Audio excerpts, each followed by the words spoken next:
howdy do Who fans, and welcome to the Big Blue Box podcast. My name's Gary. My name's Adam. And this is episode 301.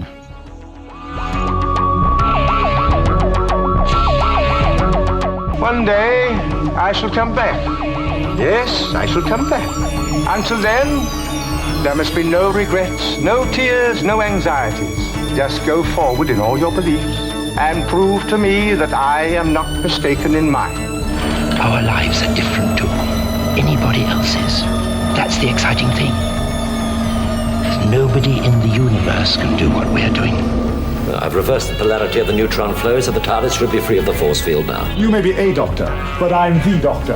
The definite article, you might say. The trouble with time travel is, one never seems to find the time. Change, my dear, and it seems not a moment too soon. Unlimited rice pudding, etc., etc. I am the Doctor! For now, for this moment, I am the Doctor again. The ground beneath our feet is spinning at 1,000 miles an hour. And the entire planet is hurtling around the sun at 67,000 miles an hour. And I can feel it. We're falling through space, you and me. People assume that time is a strict progression of cause to effect. But actually, from a non-linear, non-subjective viewpoint, it's more like a big ball of wibbly-wobbly, timey-wimey stuff. I could be a curator. I'd be great at curating. I'd be the great curator. I could retire and do that. I'm the Doctor.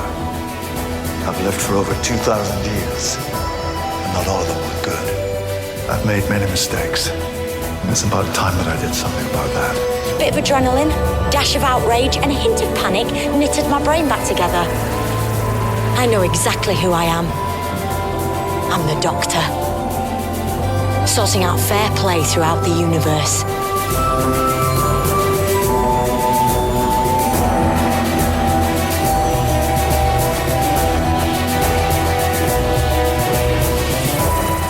Hey, Who fans. Hope you're all well, keeping safe and healthy. Welcome back to the Big Blue Box podcast, episode 301. Hope you've all had a cracking week and that you've all managed to do something Doctor Who related. Yes, indeed. It's another week, dude, another episode. Yeah, we've crossed the line into 301. We've crossed some kind of line anyway. Yeah. So welcome back, everybody. As usual, those of you that have just jumped on board, if you've just discovered our podcast and show, welcome. It's great to have you here. Those of you that are long-time listeners, it's good to have you back. The old grizzled ancients.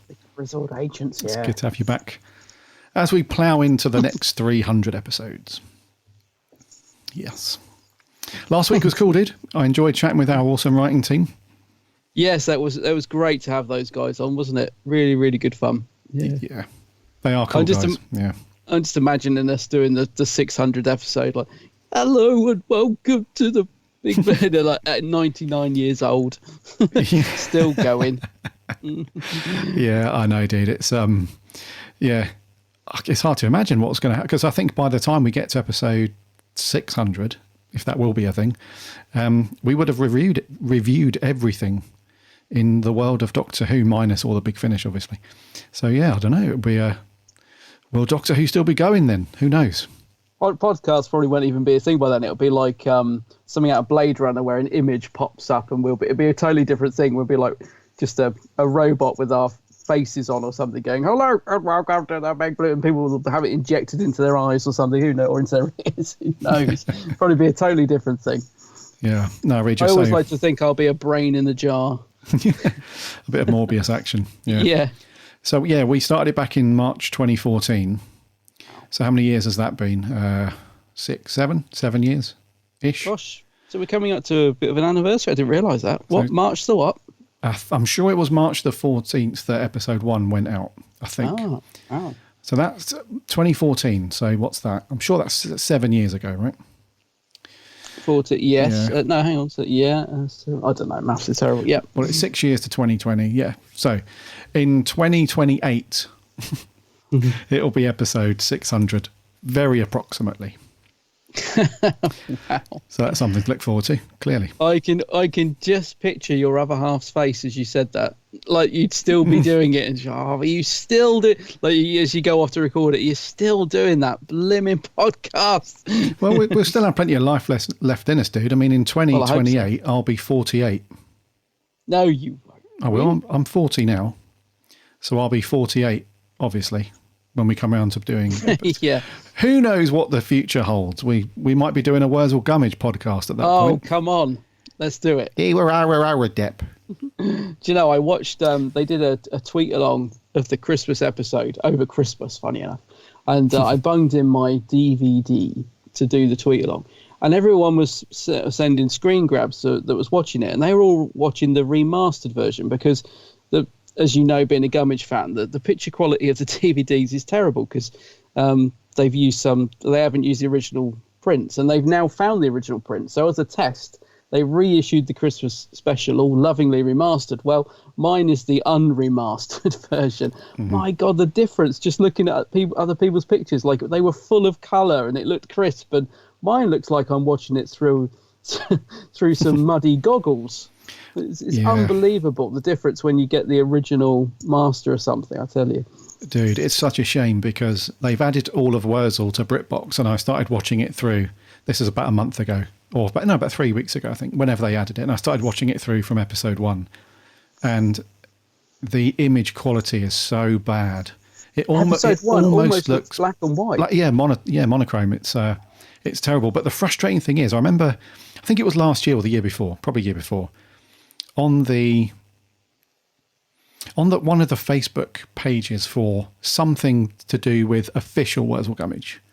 I think it might have been the dudes that put the book out. And 10 Acre Films. 10 Acre Films, something like that. Anyway, they said that they were going to do a re-release, didn't they? A new box set of the Wurzel stuff on DVD. Well, they were trying to get sort of interest in it. They would love to see it happen, basically. Yeah. Well, they're going to do it. They're going to do a re-release of it. They're going to put out a new box set. Are they? Oh, cool. But the frustrating thing is that they haven't got either the time or the budget to go back to the original films that they found and restore them from that. So all we're going to get is just a reissue of the bad quality. That was the last time that we read up on it. And I mean, there was like hundreds of comments on that post saying, what's the point? Why would you put out... So, when you've got the original, you've recently found as well. Exactly, yeah. And it's right there, but it's just frustrating that they clearly just haven't got the money to spend the time to restore it all, unfortunately. So... And it's such a shame because I know people are saying, why are you talking about Wurzel Gummidge? I mean, it does have a Doctor Who connection because obviously John Pertwee played Wurzel Gummidge and he is so good in it. And I wouldn't want to put anyone off watching it because of the quality of the picture. Because, I mean, it's still watchable. It's just kind of frustrating because it is such a good show. And John Pertwee is phenomenal in it. I mean, he is just amazing in it as Wurzel Gummidge. And it's just a shame to think that they've now found the original prints and it's just... Still, you can only watch it in this murky picture quality. So maybe when they do get around to reissuing the lovely remastered version in 2028 or whenever, we can do the podcast. But yeah, it is a great show, by the way, guys. If you haven't watched it, don't be put off by the picture quality. It's still brilliant. Of course. Yeah, anyone that's not seen Wurzel, crikey, get on that immediately. You can pick up the box set on eBay for like a tenner. And it's on BritBox as well. Yeah, I was going to say, and the new version, to my surprise, is good as well with Mackenzie Crooks. I remember when they started releasing pictures of that, me and you were like, what's this? That doesn't look like Wurzel. This is going to be awful. And it's totally got its own style. It's, wouldn't even compare the two. I mean, they are in their own sort of world. But yeah, both great. But the original with Pertwee. Yeah, great. Genius. Good. Genius. Anyway, that's enough about this is not the Wurzel podcast just yet. No, not just yet. We keep messing around and say we'll do it at some point. I'm sure we'll do like a limited run podcast where we plough through the episodes and that's it at some point. But talking of doctors in other things, just wanted to remind our listeners that our writers, the guys that we had on the show last week, they put out the very cool stuff over on the website. Our dude over there, Mark Donaldson, put out a review recently for a horror movie starring Sylvester McCoy, The Owners. It stars Maisie Williams and Sylvester McCoy and a few other people. It's a bit of it feels like an indie sort of low budget horror film. It's called The Owners. It was out last year. And Mark's done a cool review for us on the website, but we've also got a copy to give away. So you just need to go to the website, bigblueboxpodcast.co.uk, and you'll see the under the recent post there, you'll see DVD Review The Owners by Mark. Just jump in there, have a read, and then you just need to leave a comment on that post with the answer to the question, and we'll announce the winner next week. But a bit of Sylve mixing it up. I think he plays a doctor in that film. Oh, does he? Yeah. But it does look very sinister. I'd like to check it out. So, we'll do that. No, it's an 18. Because I'm a bit of a wimp. My other half loves horror films, and I don't mind them if they're psychological horror. I like that. But when it's all heads being chopped off and things, but I might give it a go. I normally stick to a 15 rating, but I might drift in to an 18 rating, see what it's like. The cover's good with old Maisie with the axe and stuff. Yeah, a Shilder. Yeah, or me. Oh, God. And then some other bits on there. We had Jordan, who's just left a review of the Big Finish Torchwood episode story, Coffee, which is around Yanto, I believe.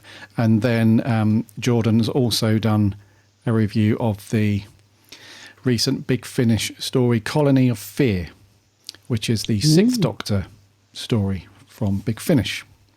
So go and check it out. Big Blue Box Podcast at co.uk. It's all good. Yes. Before we get on to the show, you've been all good, buddy? You've done anything other than some really cool stuff landing on your channel, The Geek's Handbag? Bit of a plug. Anyone that's not been onto Adam's channel. Nicely done. Yeah, Nicely done. The Geek's Handbag over at YouTube. Go and check that out. Some cool stuff there. You done anything else, Doctor Who we do? It's been a bit quiet for me. Yeah, it's been quiet for me as well, actually. I've just started reading a new book, which is Doctor Who related. It's about Douglas Camfield, the guy who directed Terror of the Zygons and Inferno, Seeds of Doom and all that. I just was interested to find out more about him. I think he was one of the best directors they had on Doctor Who. And as soon as I read that he did like other shows like Blake Seven and The Sweeney and that I loved, I just thought I'd get it. It's a really nice book from the guy, Blake. It's a really nice book from the guys at Phantom as well, just been reshoot as a limited hardback. So I just started that and I'm a couple of chapters in, it's really good. But apart from that, not a lot. I did see that conventions, because the lockdown looks like it could be lifting, I did see that showmasters and stuff have announced that, it's all going ahead, all systems go. And I'm thinking, really? I mean, I want conventions back as much as anyone. I love going to conventions and stuff, but I just don't know. I not just the fact that will it even go ahead, but even if it does, I don't know if I want to be in a room with that amount of people. I mean, think back to LFCC, mate. I mean, it was great, but do you remember how packed in like sardines we were on like the Saturday? It was horrible in terms of them, just the stress and the amount of people in there. Even if they scaled it back, I don't think I want to go back to that just yet. But I don't know. See where we are in June or July. But what do you reckon? Do you think you'd be up for conventions this year? I would, mate.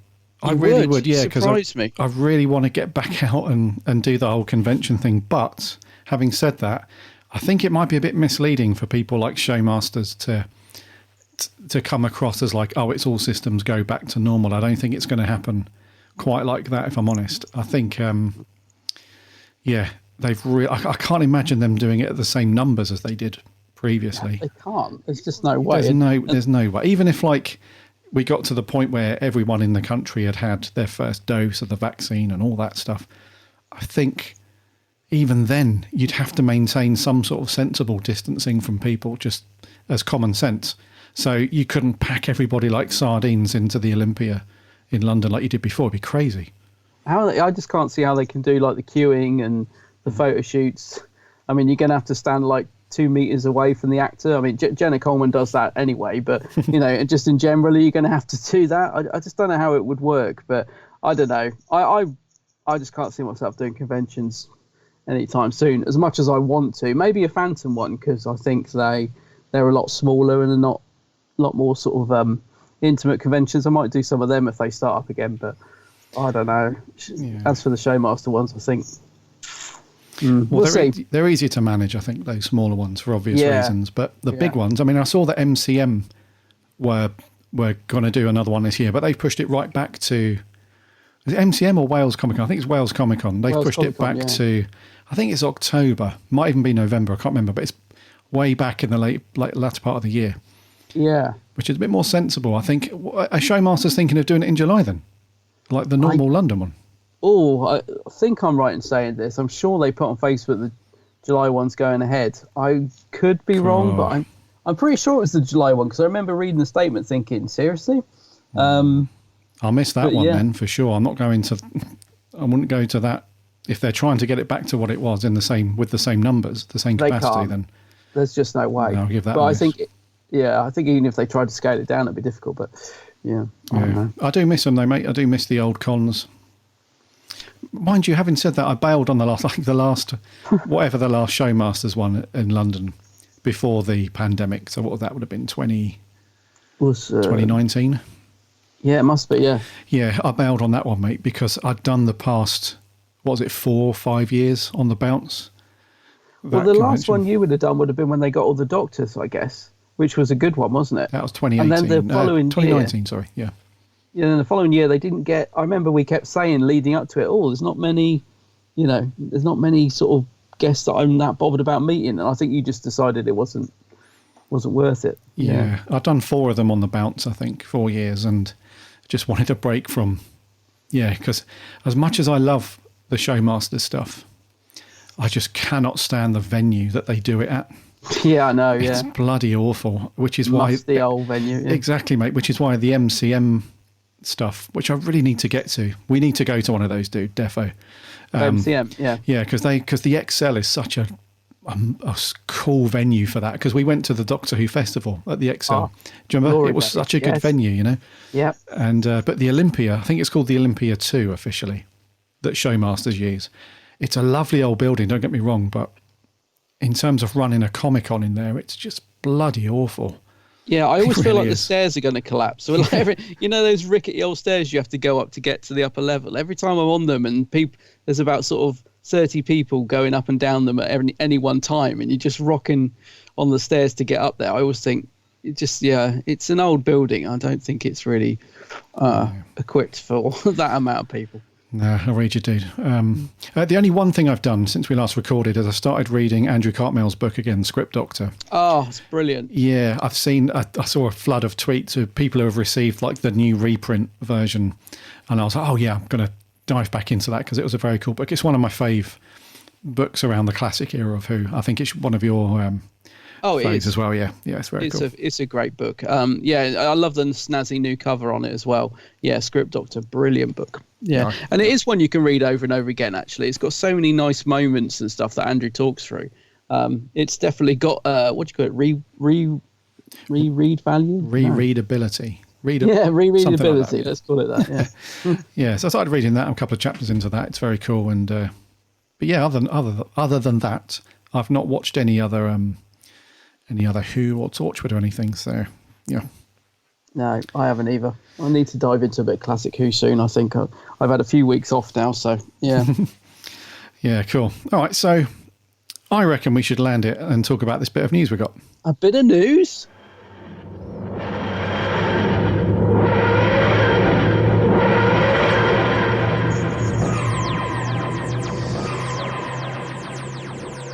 The Express here in the UK.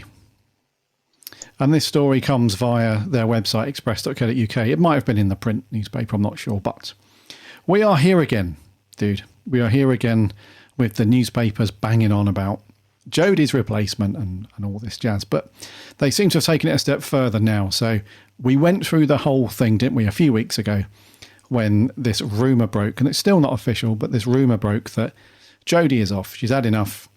Yeah. Her agent has said, look, career suicide, basically, for you to stick around with this show.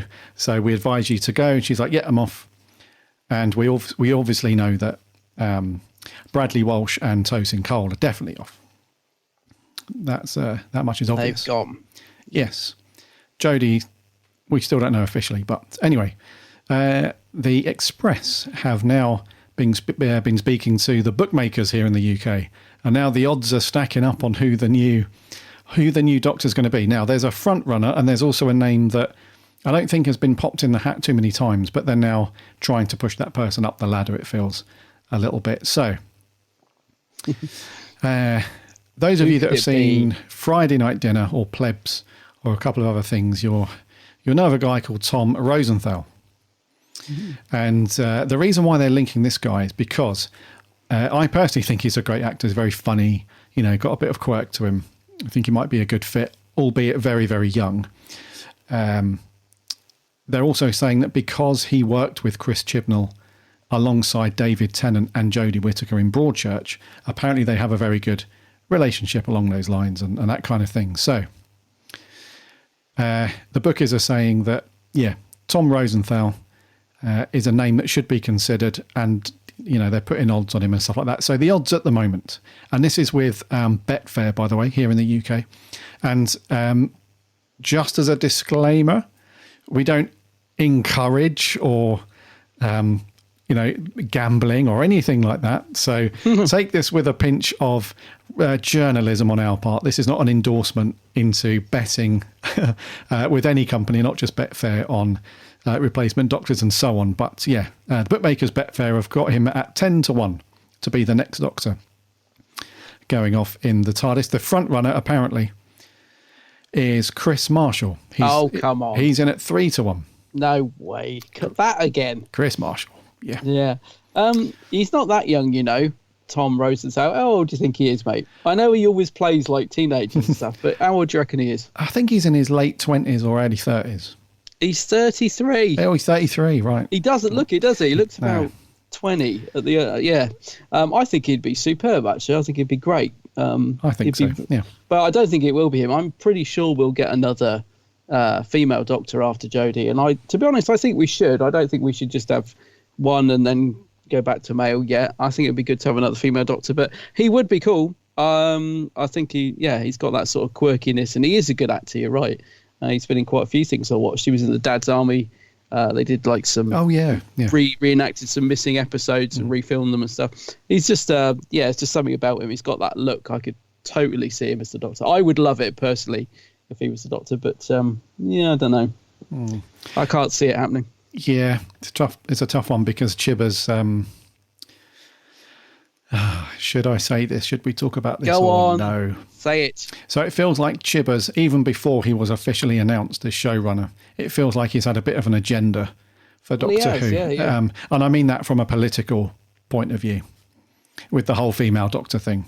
So I feel like while Chibbers is behind or in the driver's seat, I think you're right. We probably get another female Doctor. I could be wrong, but that's not our view. Our view is, and I think I speak for you, mate, when I say this, but our view is whoever is right for the role, be it male or female, whatever, that's the way to go. But I think Chibbers has got a bit of a thing, and the BBC. Oh yeah, he's definitely trying to do his thing. That's for sure.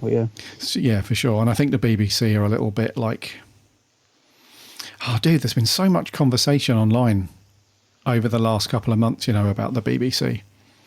So I think Chibbers plays into that very nicely. I think the BBC are going through this, and I hate using this word, but they're going through this woke push with a lot of things, and it feels like Chibbers is buying into that and selling them a very good bill of goods. He's like, yeah, I'm on board with the whole woke thing, and so don't worry, Doctor Who's safe in that area because we've got the female Doctor, everything's fine. So, but anyway, that's another conversation. But so some other names that are thrown into the ring. So Maxine Peake from Shameless and Natalie Dormer, who was in Game of Thrones, they're both on at 8-1. So there's another couple of names there. Oh yes, her, yeah. Yep, and and then also they've tagged on to the end of this story just because they have to put something else in there to give it some sort of legitimacy, I suppose, is Pearl Mackie has said that, and this is ridiculous because they go on to quote Pearl. So they say in the article, meanwhile, Pearl Mackie's Bill Potts, the 12th Doctor's companion, could be returning to the BBC show. That's not what she said. Basically, in an interview recently, she said, it's definitely something I've not ruled out. It was a couple of years ago I was on Doctor Who, but I do still feel really close to Bill, and I do feel like she's very much part of me. And I feel like I'd sort of have to miss her before going back to her again, or if there was an amazing story that was written about her and her experience and meeting another Doctor. But it's such a great show, and I would be crazy to say no. That was an interview that she did with the Radio Times last month, I think. So, no, it's not a case of Pearl Mackie is coming back to Doctor Who. It's just that she said, like a lot of actors do, I'm not saying never, but if there was a really cool story and the character was, treated in a good way, then, I'd come back.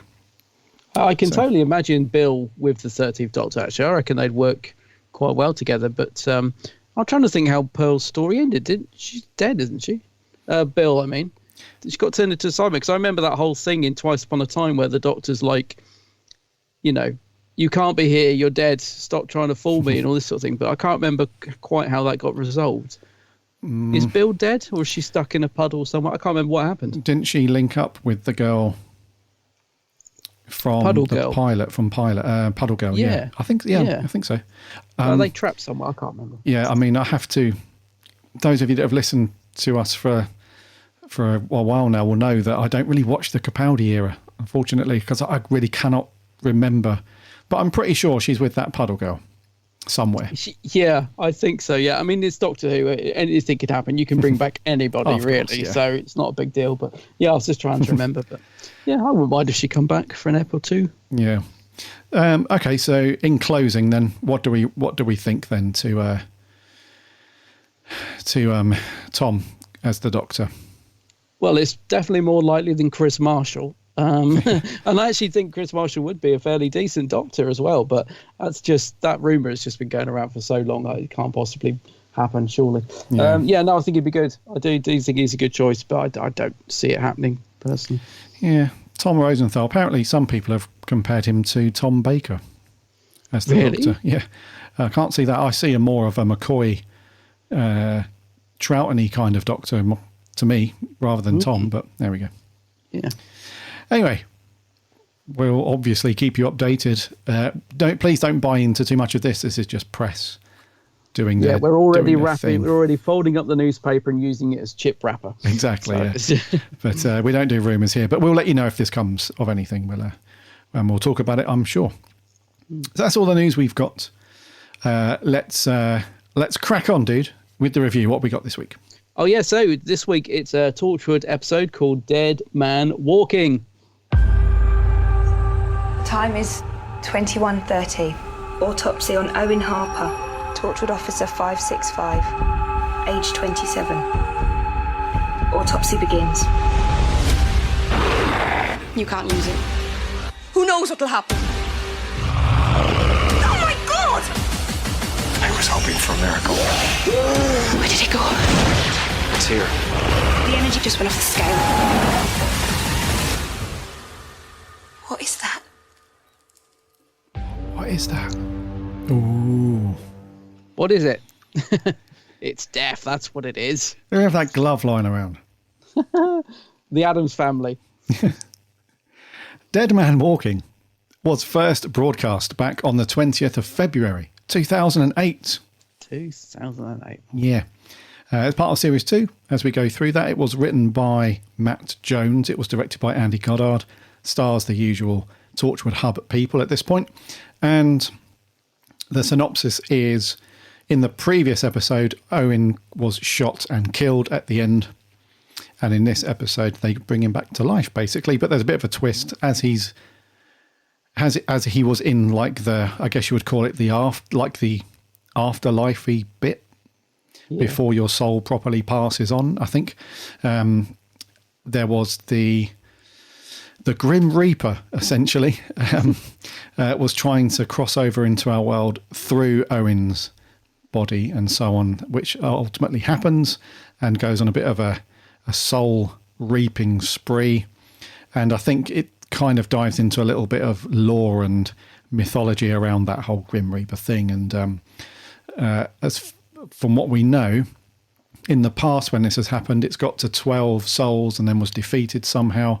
If it gets to 13 souls, then it can walk the earth eternally, and I'm assuming would be able to go on a full-on reaping spree across the planet. But Owen destroys this Reaper character, and we think all is good, all is well. And if you watch the next time trailer at the end of this story, you'll know that's probably not the case, as is always the case with Torchwood. Never goes to plan. So, dead man walking. What are your thoughts, dude? Yeah, I like this concept of the death, needing to get 13 souls to come back. But I found the episode a bit of a mess, to be honest. There's some good bits in it. I like the hospital stuff at the end. I thought it was quite creepy. But then again, even that bit where I was quite enjoying it, I was thinking, Death could have got 13 people from one ward. Like, how is that thing just finding it so hard to find 13 people to kill? It just didn't really make sense. But I don't know. I liked bits of it, but I was quite bored in the middle. It didn't really do a lot for me at the end of the day, I suppose, is what I'm trying to say. And I've never seen the cast look so bored, apart from Bern Gorman as Owen, who gives a great performance. I mean, thank God he saves this episode for me. He really carries this episode. He's really good at it. And to a certain extent, John Barrowman as Jack seems to be giving a bit of a performance, but the rest of the cast, they look like they've just stumbled in. Someone's handed them a script. Oh, Gwen, can you say these lines? Yeah. Owen's not dead. Okay, thanks, Gwen. Yanto, can you say this joke, please? Yeah, gloves come in twos, in pairs normally. I mean, there is just no oomph from the cast in this at all. And I just feel like it leaves the episode a bit flat. So it's not bad, but it's not one that I would go back to anytime soon. It didn't really, and of course it seems to lead into the next episode as well. It didn't really have any sort of major conclusion, because I actually, waited to see what happens the next time trailer just to get a bit more from this episode. Because I was thinking, so is Owen alive for good now? Is he going to be this dead man walking for the rest of the series? Because I genuinely can't remember. Obviously, I've seen all the Torchwood episodes before when they first aired. But I don't remember what happens with Owen. So this is kind of like I'm watching it like as if it was new, really. So I don't know. I just felt it was a bit flat, really. But there's some good moments. But yeah, nothing special. And I was quite bored in the middle. I did find myself reaching for my phone like halfway through. There seems to be Weevils wandering everywhere as well. I mean, a Torchwood not doing anything about all these Weevils. Like, there's a blimmin' church packed full of Weevils. Mm-hmm. A Torchwood are just, yeah, that's fine. No, that's a derelict church. No one's going to go in there. We'll just leave those Weevils. Like, what's going on? I don't know. It just seemed a bit of a mess to me, this episode, mate. Some good moments in between. But, yeah, didn't really work for me. Yeah, I kind of agree with you, dude. It was a bit... I love the concept. I love the whole... this idea that... And I wish they'd explored it a bit more, really. This whole thing around... I know it's a bit morbid, but after you die, this whole where do you go afterwards? And they kind of insinuated that, for Owen at least, he was in this sort of limbo state where it's just sort of eternal darkness, really. And I think the point was that if this Death/Grim Reaper character didn't have plans to come on through to our world and whatever, he would have just taken Owen's soul there and then, and he would have died properly, quote unquote. So that was kind of cool. Yeah, that's a good idea, yeah. Yeah, it was good that they explored it, but they kind of touched on it rather than explored it, which I guess is fair enough. It would have been a real deep philosophical episode otherwise. But so yeah, it was kind of cool. But the thing was, it was... I mean, it was a good... I found it a good episode. It wasn't a terrible episode. There was just a few scenes that didn't really hit the mark for me, and kind of... I was rolling my eyes a few times throughout the episode, really. Yeah, me too. Yeah, so there was a few of them, really. But I think overall it was a good watch, and it was good to see Owen's character going through this kind of transition, because... So in the past, Bern Gorman's been very much this cocky kind of guy and very... non-committal and just a bit of a lad and stuff. So you would assume that coming back from the dead and having this literally life-changing event maybe would have shaped him into something and changed his sort of mindset and stuff like that. But no, he's still like the typical Owen and stuff, that after they initially bring him back he's very miffed at Jack that he's only brought him back so we can get the alarm code. Oh, that made me laugh. Yeah. And then after that, it's and that's ridiculous. Like he'd be the only one to know a code. The danger they're in every week. Like they wouldn't have that somebody anyway. Yeah. That bit where Owen gets everybody, like, we've only got him for 2 minutes because that's how the glove thing worked previously with Susie and way back in series 1.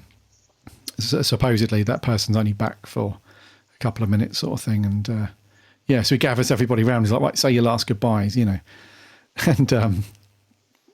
Tosh, she's like, I love you, always have. Oh, Tosh. Yeah, and then you think that's going to change him as well because, the whole coming back from the dead thing. But no, as soon as he's dressed, he's back. He considers Tosh to be a bit of earache, the old glockenspiel, and he's off and stuff like that. So that was cool in a way, and you can see his frustration. It's really just eating him up. He knows that this isn't right. This isn't the way of the universe sort of thing. It's something's not sitting right with him. And you can tell that the way he interacts with the other people, and when he buggers off to the bar later on, that was quite a funny scene. And then, so you can see that, it's eating him up. But I cringed at the bit where Barrowman does a sort of Cockney accent. He's like, yeah, he thinks he's from Torchwood, doesn't he? And all this. I was thinking, oh dear me, that was a bit cringe. And also, they get locked in a cell together. Do people that have had a fight in a bar normally get put in the same cell to have a chat? I don't know. I don't think they would. And also the bit where he's throwing up his drink, and it's just a bit. That was a bit sort of Torchwood series 1. We need to do something gross here. Yeah, and it's also a bit weird that they were stuck in the cell for what seemed like quite a while. Yeah. And it seemed that's where I was getting bored. Yeah, and it seemed like at any point Jack could just get up and say, Torchwood authorization code, blah, blah. So why didn't you do that on the way? Then you wouldn't even gone into the cell in the first place. It's a bit weird, but I think that was just set up to have this moment between the two of them where I think Owen was still very much like, you don't care about me, you just brought me back for the code. And I think it was Jack's opportunity just to say, look, I was hoping for a miracle, really. I was hoping that doing this would bring you back properly because we all care about you and blah, blah, blah. But it was just weird that it was like all of a sudden snap of the fingers, like, let's get out of here. It's weird. Yeah, there was too many moments in the story where it just, things just didn't really make sense. It didn't ring true. I mean, even Jack going back to get the glove, just so they could all say goodbye to Owen. I mean, I don't think Jack would do that really. Be like, cause if it was another way, if it was, Tosh saying, I've got to go and get that glove because I need to bring him back for 2 minutes. Jack would be saying, no, he's gone, accept it. It just, I was thinking that Jack wouldn't do that. And the cell scene, like you said, didn't really make any sense. And then there's the bit where Owen locks out Tosh to fight death, which must have been hilarious to watch him filming that, because obviously he's fighting with himself and then they've superimposed. What I will say is actually a really good effect for the time. Death looked great. This smoky skeleton that was walking through the hospital looked really good, even now. But then Jack and Gwen just seem to walk into after he's defeated Death, just seem to be able to get in the building or be next to him, sort of thing. It was just only bits I just kept thinking, well, that doesn't make sense. Why would they do that? Why is this happening? And it distracted me enough from the story to sort of ruin my enjoyment of it, really. It felt a bit cobbled together. And I also thought the production, apart from Death looking great, I thought the production and direction was just a bit sloppy. There's bits where you see the camera in the glass of the hospital, like there's a moving track, where the camera's moving along following Jack and Gwen, and you can clearly see the camera track moving in the glass in front of them. It just all feels a bit sloppy. I don't know, but there were good moments. Like I said, there's some great stuff. I think it's great to see Owen sort of really taking the forefront of the episode, and he does grab it with both horns, and I think Burton really does put in a good performance in it. It saves the episode, I think. Yeah. No, he's on form, I think. He's on top form. But do you agree with me about the rest of the cast? I mean, Gwen annoyed me in this when she's doing she does the phone call to Reese. I was like, oh, God. I just, did you agree with that the rest of the cast just feel really flat? I mean, poor old Freema as Martha Jones. She's come back. She's got, this is the second episode with her in. She's a special guest. And she gets absolutely nothing to do. She just gets a scene with Owen where they're talking about death, which she, again, just looks really bored throughout the entire scene.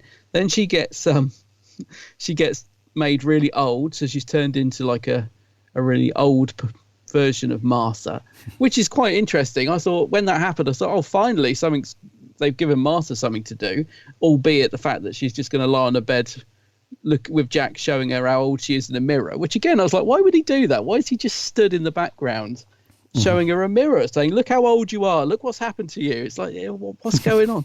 So yeah, but do you agree with me, the rest of the cast in this are flat as a pancake? Yeah, and it feels like there's a bit of a disconnect as well between the last episode, which was Reset, and this one, in how Martha was with the rest. So even before the point where she gets turned into where she gets aged really, really badly, even before that, so in the episode Reset, her and Jack had this very, very good, there was a lot of bants between them, and you can tell that the chemistry was there and so on. And even after we got that weirdness out the way with Gwen, that conversation she had with Martha in the last episode, we revisit this whole thing about, is Gwen in love with Jack sort of thing, and she wanted to find out if Martha was a previous lover or if they were just... Once we got that out the way, the chemistry between Martha and the other people was all good as well. But in this one, it felt like Martha was like this spare part. Yes, exactly. That she was just there, but there was none of that chemistry or anything between... I guess the writers were trying to get across, or Matt Jones was trying to get across that there's a lot more at stake. So we don't need to focus on that chemistry between Martha and Jack and the other people as much. But it did feel like a real big swing in the other direction. All of a sudden they've gone from, especially Martha and Jack, really caring about each other and everybody working as a team, to just shouting at each other and snappy, and Martha just not really doing much. Like in the last episode, she was quite pivotal to everything. So although we don't want it to be the Martha show again, it was like the other end of the spectrum, this one. She's like very little to do. And then they just nearly killed her off anyway towards the end. So yeah, I read you, dude. It was, and then the rest of the cast, like you were saying, especially Gwen. And these are the scenes that I was rolling my eyes at as well, dude, with Gwen. I knew you would be, yeah. That's when she phones Reese. And then the other one was when, and for me, this is a real downside to what they've done with her character before, because there's a scene where Owen he's basically said to them, look, this death character is trying to come through me, so you need to kill me, basically. So he said, look, you need to inject me with this stuff. It will freeze my brain and my arteries and stuff, and that will put a stopper on the whole thing. So they agreed to do it. And there's that scene where he's in the meeting room, I think, at Torchwood with Gwen, and he's saying, he misses certain things, like he's ready to go. And then Gwen just bursts into tears and she hugs him. Now, I think the intended impact of that scene was to be, oh, wow, Gwen, is heartbroken that this is going to happen. But for me, because of what they've done with her character before, I was just rolling my eyes thinking, well, are you upset and hugging him because you've got nobody to flirt with now? And you haven't got anybody, like there's no sexual chemistry now, because you're clearly not getting anywhere with Jack. And, you've had this fling with Owen in the previous series. So are you doing this because, I think the effect they were going for was like she's genuinely upset that she's about to lose a member of Torchwood. But because of all of those scenes in previous episodes where we're like, oh God, here we go. It's Gwen and Jack again, or Gwen's up to no good again. Gwen's in a cupboard with Owen, yeah. You know what I mean? Now it's just tainted anything that might have been perceived as this lovely moment. Maybe other people don't feel that way, but for me... I felt exactly the same. Cool. Yeah, I did. It's one of the notes I made. And it is, you've summed it up perfectly. It is because of what we had before. It's... any other time you'd be thinking, oh, it's because she's really upset that she's, lost Owen as a friend or a member of the team. But we know there's more to it. So it is a bit of a roll your eyes moment, unfortunately, because you don't really see, apart from poor old Tosh, you don't really see that reaction from the other guy. So they do focus in on that particular reaction from Gwen, which is why I think we assume there's more to it, that she's perhaps, more in love with him than the rest of the team or whatever. So yeah, but I just felt sorry for Martha because they've brought her back, and I almost felt like this script was written before the writer knew she was going to be in it or something, because it doesn't give her anything to do. And as far as I know, she's only in this one and the next one, and then she's gone again. Mm-hmm. So it just seems a real waste of, because it was quite exciting, wasn't it, when Martha come back in the last episode, in the previous one. We were like, oh, Martha's joining Torchwood. This is cool. And like you said, a couple of nice little moments with the team. This one, she's just in the background. And the reason you said third wheel or whatever, or spare part. See, that's exactly what I thought. She's just in the background, and she probably thought, well, no wonder she didn't stay on full time. She probably read this and thought, well, if this is all I'm going to get to do, lie on a table and be 100 years old, then I may as well not bother. Yeah, exactly, mate. Yeah. There was a couple of funny moments from Yanto when the glove goes nuts towards the end. He turns up with a hockey stick. Yeah. I think that was the only thing he had to hand. And there was a moment where Jack looks at him with this, and he's got that face like, really? Yeah, You've seriously? brought a hockey stick.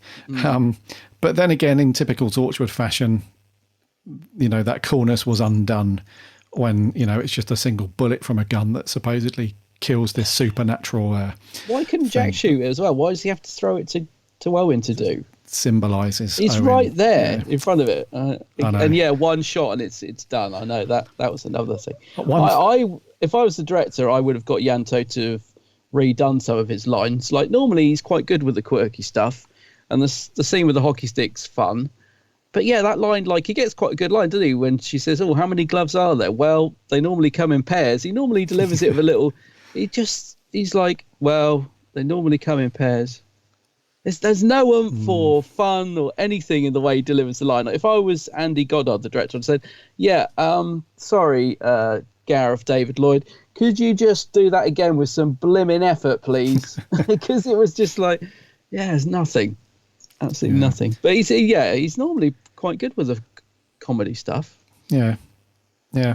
And Tosh was not too bad. She wasn't in it too much, was she? Like we said, the rest of the cast were a little bit bored, but the only couple of scenes that she was quite good in it was when her and Owen, she's trying to basically say to him, look, I did mean what I said before you were about to die for the second time, and he's having none of it. And then towards the end, she's quite cool, like when Owen's about to face off against death, and she's, so she's had a couple of cool scenes, but Gwen, Tosh and Yanto, and unfortunately Martha, they just seem to be a little bit in the background. Very much so, yeah. There were some cool scenes, though. The opening stuff was very cool. When they actually... sorry, go on. No, go on. You were saying with the Weevils, you mean? Or? Yeah, when Jack's going through... I think he's in a church, it looked like. Yeah. And he's an abandoned church, and he's really creeping through all the sleeping Weevils and stuff, and to go and get the glove which is in that box. That was all really tense. Like, the music was cool in that bit, and the way he creeps around. But I would have loved to have seen the tear up though afterwards. So when they all start waking up, it just cuts, and then we just see Jack running back into the hub, and he's got a cut eye and stuff and blood all over him. You can tell that would have been a really cool fight to watch, but he's been in a ruckus. Budget, I suppose. So that would have been cool. What is the deal with these Weevils though? Like, why are Torchwood allowing just packs of Weevils to be wandering around? Because there's a bit where they turn up at the hospital and they look out the window like, oh, the Weevils are here. Well, it's like they're not doing anything about all these Weevils.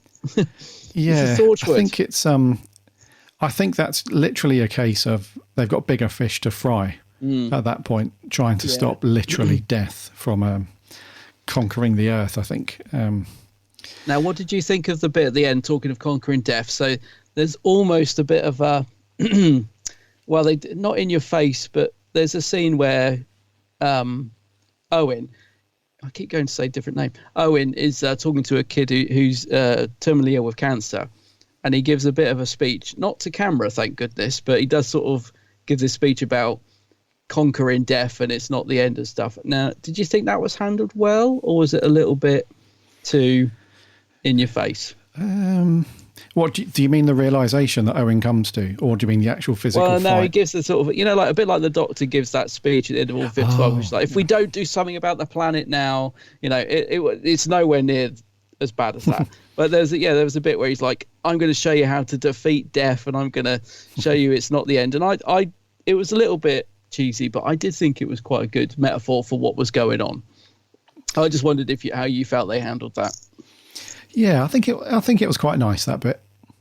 I think so, because I think it was, if it was an adult patient that was there, I think it would have been a lot less in your face. But because it was a child, I think it was a kind of a nice sentiment, really. Yeah, I did. I mean, I just thought it was good that he was watching Owen through the window to see him physically defeating death, and it was saying, it's not there is a light at the end of the tunnel. There can be. Don't give up, sort of thing. Yeah. And in a way, I suppose it's indirectly saying to, I don't know, not just children, I guess, but anyone that's up against it in that respect with terminal illness. It's like, you never give up, I guess. It's like, and if you want to really, just if death comes knocking at your door, then you give them a few slaps and you don't go down swinging, sort of thing. I think it's like a good message of like never giving up, I suppose, and that these things can be overcome, I guess. But the thing is, though, and this is the thing with stuff like this, when you've seen another TV show that does it in a comical way, it kind of interrupts your because I kept thinking that this whole thing, there's a Red Dwarf episode back in series 1, I think, or series 2, where it's called Future Echoes. And it's a basic, I don't know if you've seen this episode, but you don't really watch Red Dwarf, I suppose. But I watched the early series, but yeah. Yeah, so there's a bit where they travel at the speed of light, and because they're going so fast, they can see future events. And there's one bit where Rimmer sees him die, and there's a bit where, Rimmer's like, you can't just bash death over their head, and Lister's like, well, if he comes near me, I'm going to rip his nipples off, and then he walks around with his big pipe and stuff, and I just kept thinking of that. It was just so in a way, that's awesome, because Red Dwarf's so good. But that's made me want to watch Red Dwarf. I do like it. I just haven't seen a lot of it, but I always enjoy it when I do watch it. It's amazing. But that just was in my bloody head. But that's my fault. That's not anyone else's. It's just as Owen was talking about fighting death and all that sort of thing, I just kept hearing that line, like, if he comes to me, I'm going to rip his nipples off, sort of thing. It just made I'm me just laugh. adding that to the list. Wheels of Gummidge podcast, Red Dwarf podcast. Yeah, just write that down. Yeah, but it was a good sentiment, though, and it was a cool thing. What did you think so basically, Bern Gorman was on fire. Before we get on to Jack, though, did you think that they did the typical horror movie kind of possession thing done really well? When Owen feels like he's possessed by the death character and his eyes are all black and the voice and stuff. Very creepy. I thought that was good. Yeah, I was going to say it's one of the better things in terms of the production of this episode.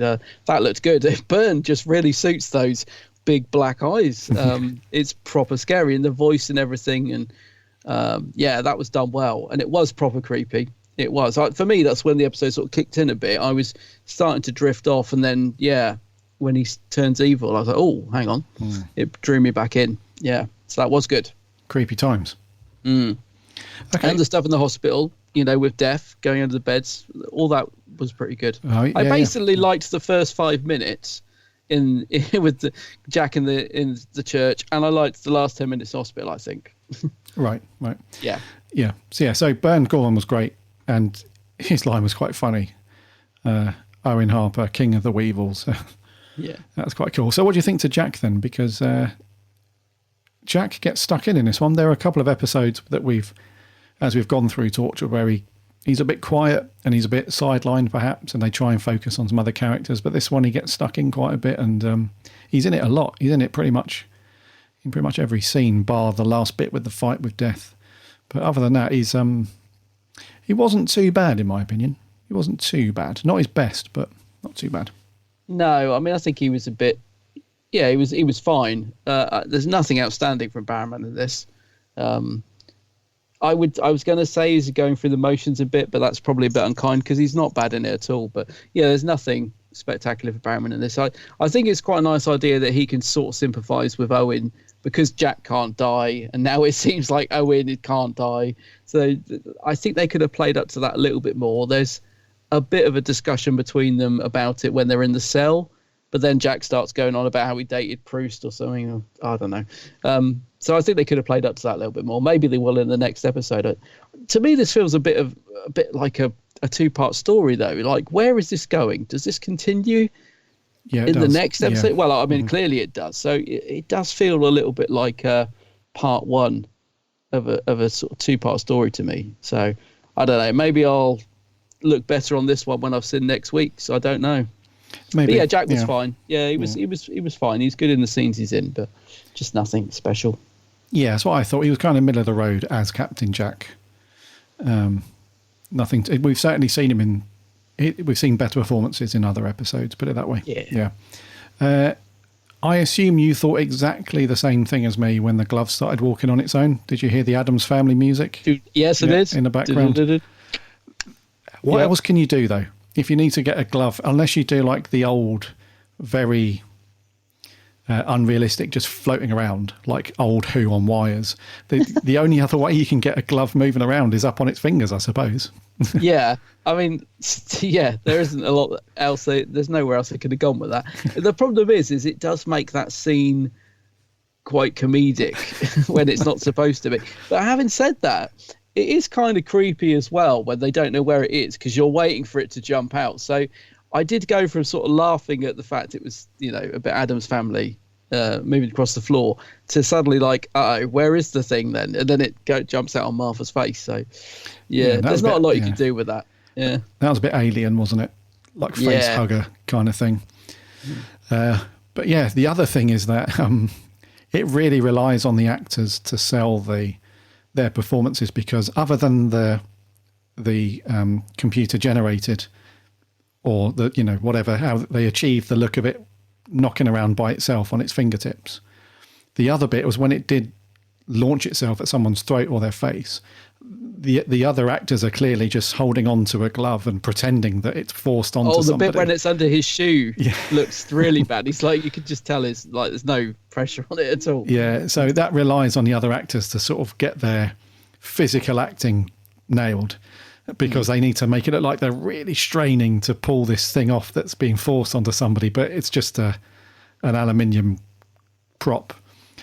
So it was a little bit, it did feel a little bit pantomimey, that bit, a little bit like it's behind you.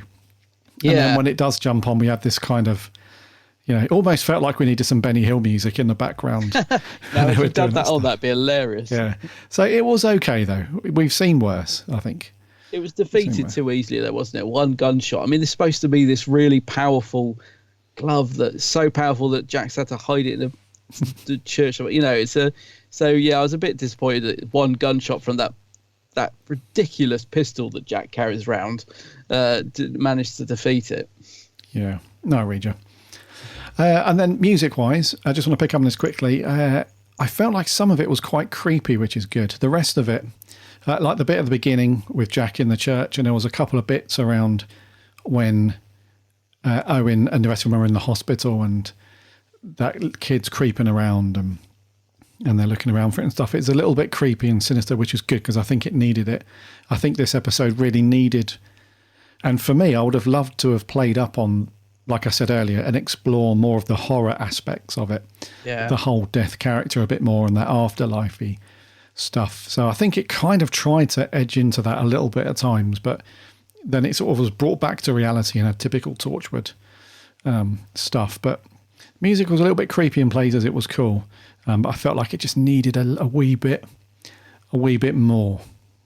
Yeah. Yeah. I didn't notice the music much in this one. I'll be honest. Nothing really stood out. I just didn't really notice the music in this one, which could mean it was good or bad. I don't know. Sometimes if music's really bad, it will stand out and you will notice it. But I guess it was all right.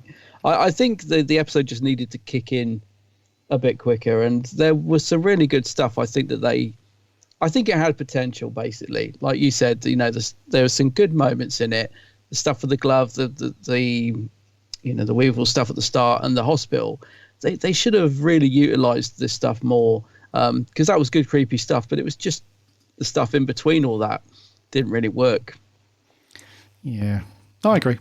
Totally agree, dude. Okay, if you've got nothing else, mate, we'll get round to scores. Right.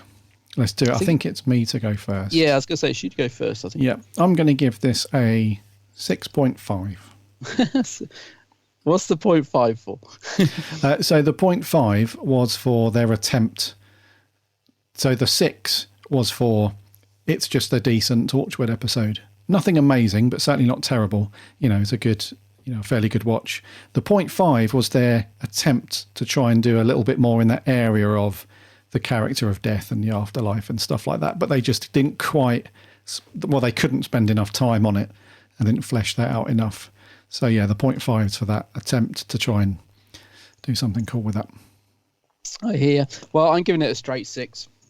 Oh, a 6. Okay, cool. A 6. Yeah, yep. It was all right. It's an okay watch. Just as I said, I don't think it reached the potential it could have done. So yeah, fair enough. 6. Yeah, 6.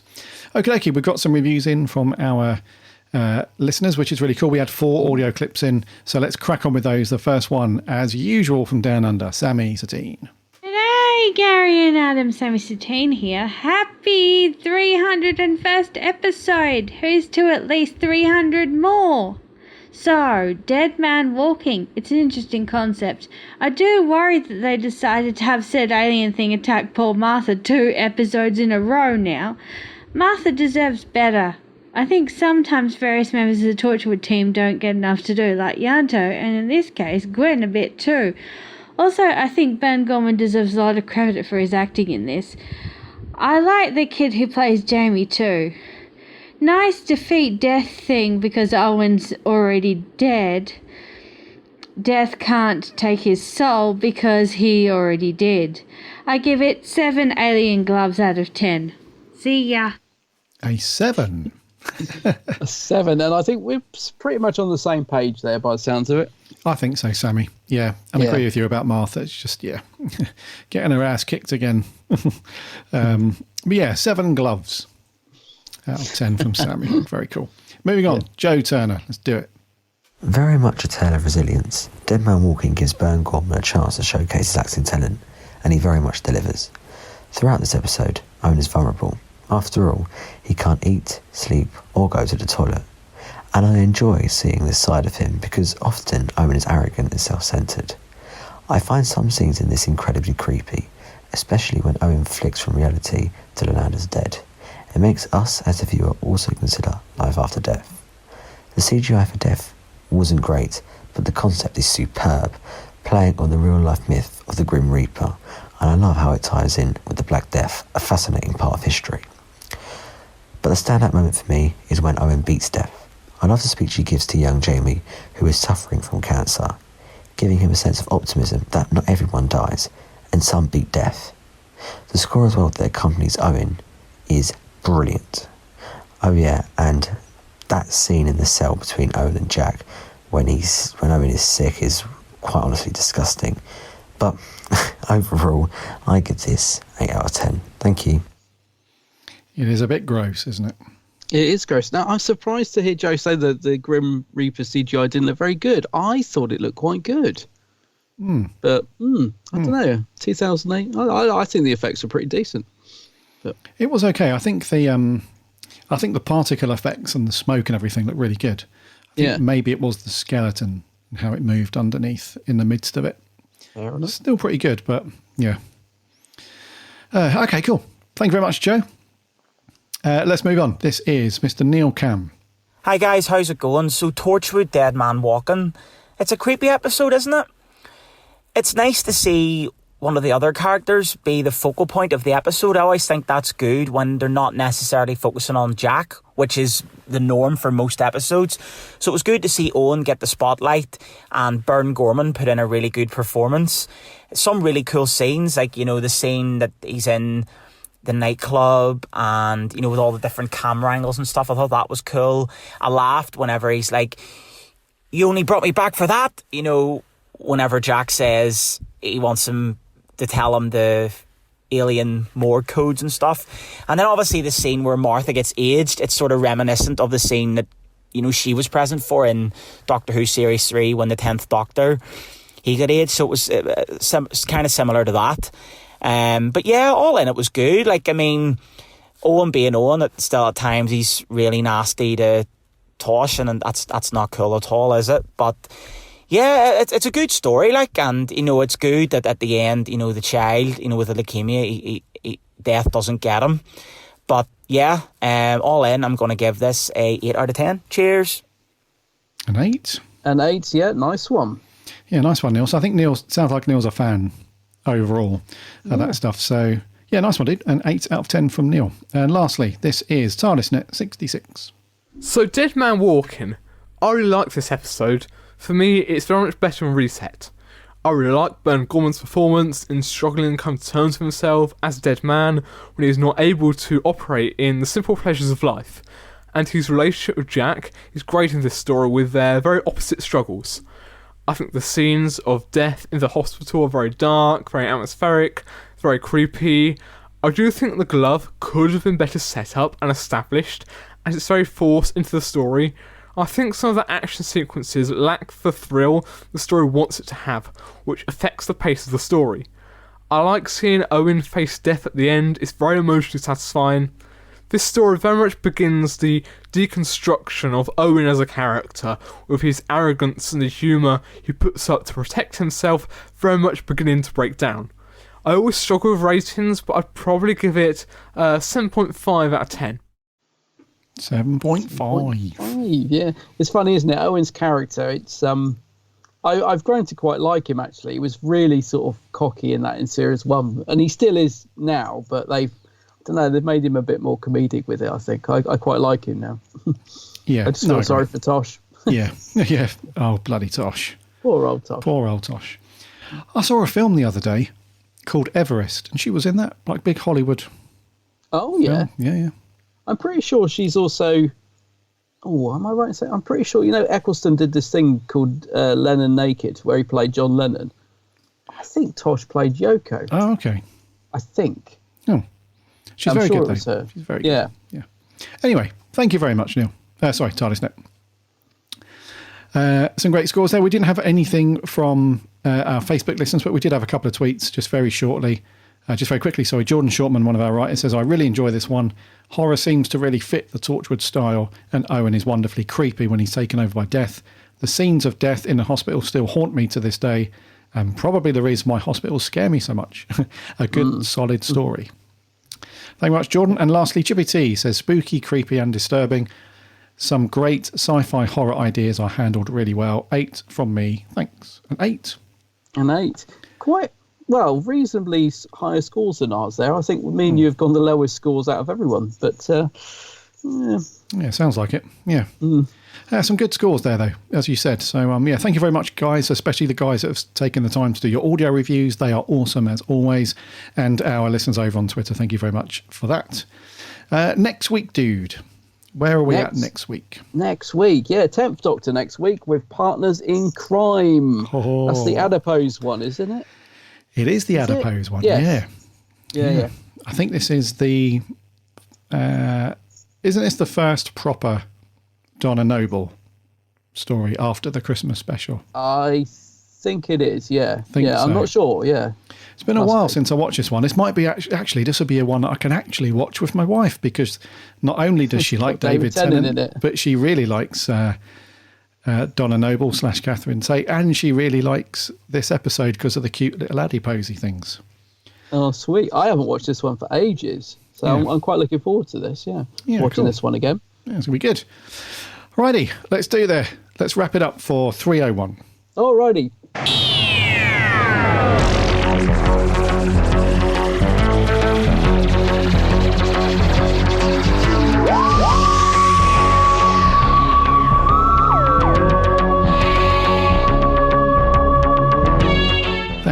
Thank you so much for coming back and listening to another week and episode 301. It's great to have you here. As I said, love you guys that are either new, have discovered the show, or if you're a long time listener, it's all good to have you aboard the TARDIS.